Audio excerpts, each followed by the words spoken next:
Here's a Bible story your pastor never told you in church. But first off, who's that and who's the guy getting thrown out of the fancy party? Let's get into it. Jesus tells us this parable in Matthew 22 about a king who's God throwing a massive wedding feast for his son, who's Jesus. A bunch of crazy stuff happens, like the king sends out invitations, then it gets rejected, and then he sends out more invitations, but that's not the point of today's story. Back to the guy getting thrown out of the party. The king comes up to this guy and says, "Hey friend, you're not wearing wedding feast clothes. Wear your clothes like everyone else." The guy says nothing back, and so the king has him tied up and thrown out. You might say to me, "Tracy, I can't believe God would do that. Why would he throw somebody out of the party just because he doesn't have fancy clothes?" You see, back in those days, the host would actually provide wedding clothes for the guests.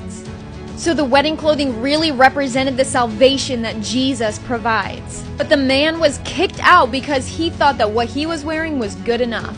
If you know you're not good enough for heaven without Jesus, follow or subscribe now.